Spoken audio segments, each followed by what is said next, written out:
हेमंत दा के अगेंस्ट में बातें कही, सरकार के विरोध में बातें कही, निसंदेह मैंने कहा बिल्कुल ये कोई छिपने छिपाने वाली बात नहीं है। चूँकि कुछ नीतिगत मामले थे जिसे हमें नहीं, यहाँ के तमाम खतियानी झारखंडी चाहते थे कि खतियान के आधार पर स्थान नीति बने, नियोजन नीति बने और उसके साथ में ही हमारे यहाँ के लोग जो हैं नियोजित कराए जाएँ।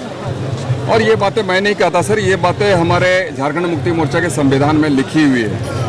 तो बस यही सारी चीज़ों को मैं याद दिलाने की कोशिश कर रहा था और नतीजा ये हुआ कि हमारे संघर्ष के बाद में कहीं ना कहीं बड़े भाई हेमंत जी ने ये सोचा, हम तो कहेंगे खतियान जोहार यात्रा की उन्होंने शुरुआत की।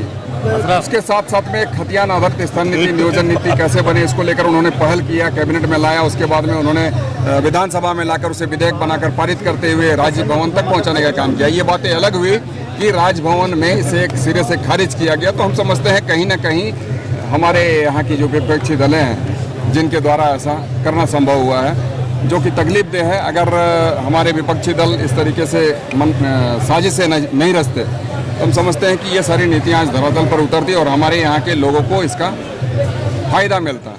तो तकलीफ दे है, लेकिन आने वाले दिनों में हम चाहेंगे कि कुछ बेहतर नीति बने ताकि हमारे यहाँ के युवा युवतियों को, उनके हाथों को रोज़गार मिले, विस्थापन की समस्या खत्म हो, पलायन की समस्या खत्म हो, ह्यूमन ट्रैफिकिंग की समस्या खत्म हो।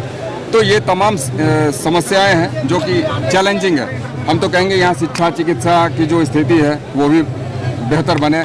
उसके बाद में हमारी महिला स्वावलंबन की दिशा में जो एक प्रयास किया जा रहा है बड़े भाई हेमंत जी के द्वारा, तो वो बेहतर तरीके से हमारे धरातल पर उतरे ताकि हमारी माँ बहनें अपने पैरों पर खड़ी हो सकें। कदम से कदम मिलाने की बात नहीं है सर, विचारें होती है। जब विचारें मिलती है तो लोग कहीं ना कहीं थोड़ा सा जुड़ाव हो जाता है, पर ऐसी बात नहीं है। आज कहीं ना कहीं ऐसे लोग पूरी तरीके से भटक चुके हैं। आप आए दिन मीडिया और सोशल मीडिया के माध्यम से देखने सुनने को मिलता होगा आपको भी। 1932 की मैंने कभी बात नहीं की सर, मैंने बात की है खतियान आधारित स्थान नीति, नियोजन नीति की। अंतिम सर्वे सेटलमेंट हर एक जिले का अपना अपना होता है, मैंने उसकी बात की। और दूसरी बात, मैं जिस संघर्ष को मैंने किया, हमारे यहाँ के लोगों ने किया, कहीं ना कहीं माननीय हेमंत जी को भी इस दिशा में पहल करनी पड़ी और कैबिनेट में लाना पड़ा, फिर विधानसभा में लाकर विधेयक के रूप में पेश कराकर इसे राजभवन तक पहुंचाना पड़ा। तो ये कहीं ना कहीं एक बड़ी पहल थी हेमंत दा के द्वारा और उनके द्वारा एक पहल किया गया।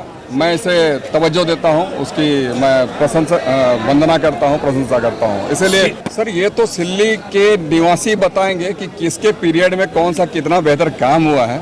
हमारे जो 14 से 19 के पीरियड थे उस वक्त क्या हुए थे और 19 से 24 का जो ये पीरियड रहा माननीय जी का, तो उसके पीरियड में क्या हुआ ये वहाँ के जनता बताएंगे और ये आने वाले दिनों में देखिएगा सर सिर्फ और सिर्फ जनता अपनी मुकाबले को तय करती है, अपने आप से मुकाबला करती है कि मैंने पिछली बार क्या गलत किया, अब मुझे कौन सा सही करना चाहिए। तो जनता कहीं ना कहीं अपने आप में मुकाबला करती है। तो इस दीपावली तैयार हो जाओ, 55 साल का भरोसा का साथी प्रदीप इलेक्ट्रिक की नई इकाई प्रदीप सेल में लग चुका है धमाकेदार ऑफर, जहाँ आपको मिल जाएगा विश्व स्तरीय ब्रांड, वो भी एक ही छत के नीचे। तो चलिए लेके चलता हूँ और दिखाता हूँ यहाँ पर क्या क्या ऑफर होने वाला है। तो एंटर करते ही गाइस मेरी नजर पड़ती है यहाँ के होम अप्लायंस में, जहाँ पर है कलेक्शन का भंडार। तो मेरी बात होती है यहाँ के स्टाफ से, जिन्होंने मुझे बताया अगर आप 8,000 से ऊपर का शॉपिंग करते हो तो यहाँ पर आपको स्पेंड एंड विन देखने को मिल जाएगा। साथ ही साथ ऐसे और गिफ्ट का ऑफर मिल जाएगा। इतना ही नहीं, 50% डिस्काउंट, कैशबैक ऑफर और तो और स्क्रैच कार्ड का भी ऑफर मिल जाएगा। इतना ही नहीं, आपके घर को डेकोरेट करने के लिए डेकोरेटिव लाइट्स, घर के लिए home furnitures, automatic washing machines, LEDs का जोरदार कलेक्शन। इतना ही नहीं, अलग अलग ब्रांड के एसी, फ्रिज और तो और होम अप्लायंसेस भी देखने को मिल जाएगा। मतलब आपके घर की जरूरत का सामान एक ही छत के नीचे। तो जल्द आए प्रदीप सेल्स में।